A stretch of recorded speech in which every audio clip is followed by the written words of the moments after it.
Is soulmate a myth or is it truth? Well, I think it all depends on how we look at that phrase, soulmate. Are we all going to meet that soulmate that completes us? Are we going to meet that person that finally brings us to the place of safety, peace, resolve, and wholeness? Yes, but the one who's in search of the soulmate is often under the impression that they're looking for someone other than themselves. So when the person who is looking for their soulmate finds only themselves, now in the beginning of that, there is the disillusionment, there could be the loneliness of the one who's looking for the soulmate doesn't find someone else. So there's a loneliness, and the loneliness is a sense of, I am without another. The spiritual journey is what allows us to be the I without another long enough to where being without another isn't interpreted as deficiency, but is actually awakened as a deeper sense of solitude. And when the deficiency of loneliness becomes the autonomy of solitude, there is no I without another. It is just the realization and surprising discovery that the one who's been searching for their soulmate is in fact the one they've been seeking all along. When people talk about soulmates, they're usually talking about meeting somebody who just instantly lights them up, yes? So I look across the room and I see a woman and I go, and I bump my buddy and I say, I think I'm in love. She's my soulmate. Is there anybody here who actually believes that when a guy does that, he's saying, I have suddenly fallen into an unconditional concern for her happiness? Oh, please. What he's saying is, she satisfies my needs. And we can actually assess that pretty quickly. Within seconds of a conversation, we can determine whether somebody is more or less likely to flatter us, do what we want, sexually entertain us, make us feel safe, whatever. That takes moments. And when we find somebody who gives us all of those superficial needs for imitation love, we tend to call them soulmates. I'm a great believer in the concept of soulmate. First of all, I love the word itself. Not just a mate. In the animal world, there are mates. And not just a soul, someone with whom you only have an ethereal, disembodied connection. Soulmate. It's the union of the physical and the spiritual. It's someone with whom you have a passionate carnal life and someone with whom you have a deep, spiritual, intimate connection. I think most people today are cynical about finding a soulmate. In fact, they're not even able to identify when they have found one. There are people who are truly our soulmates. And the reason for a soulmate is not so that, yay, we come together and we're all happy now. The reason for a soulmate is evolution.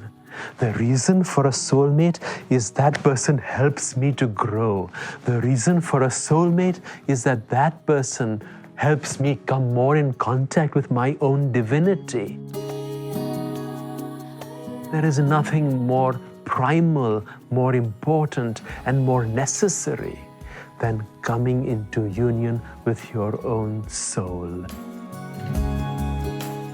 The being in love is the being who radiates, a spirit that radiates love like light radiates from a bonfire. It's not selective, it's everywhere.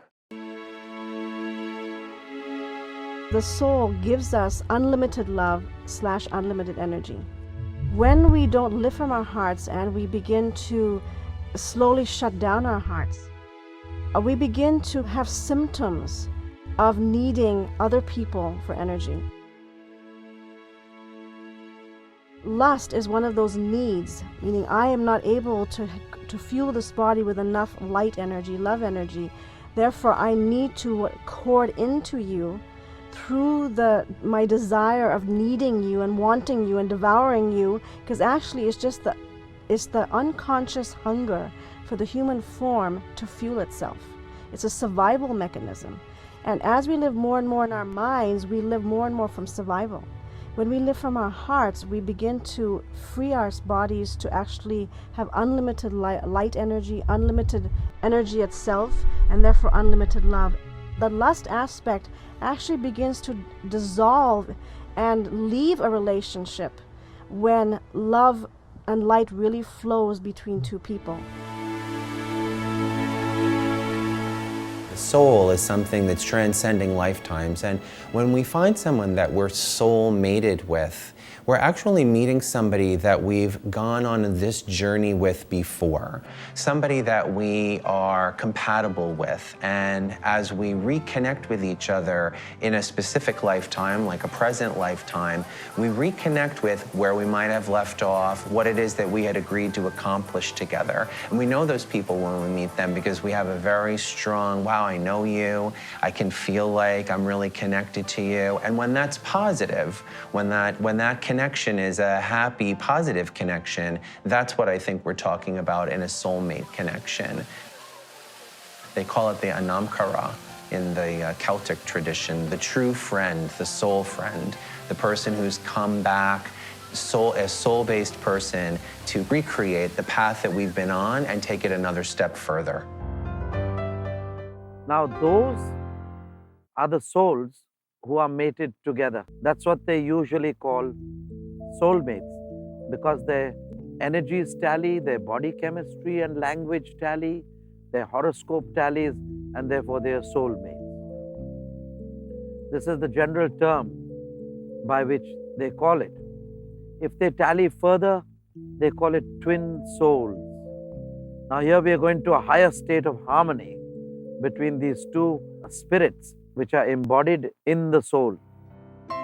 You're sent here to cultivate love. And your ultimate soulmate is really someone that reveals to you what is blocking love. And so your real soulmate is going to show you your shadows, the ego, the emotions that you run away from. And I know we all give the illusion that if we just have that perfect person, but you can't attract that perfect person unless you're perfect. When in heaven you discover we're all soulmates. Everybody's a part of the one. We're all connected to the divine. But in the course of that, there becomes what's called a twin flame. People with the same purpose and drive and ambition to achieve divinity on this earth, to express love, to express compassion, to express forgiveness. And in the course of that, two people coming together set goals to achieve, to express, to grow in business, to grow in love, to grow compassionately together to achieve these goals. This is what strengthens and makes soulmates into twin flames, and what really focuses the place where two people in love should go. Romantic love, actually, the love shared by two people, is just one relatively small instance of the reality of love, of total love.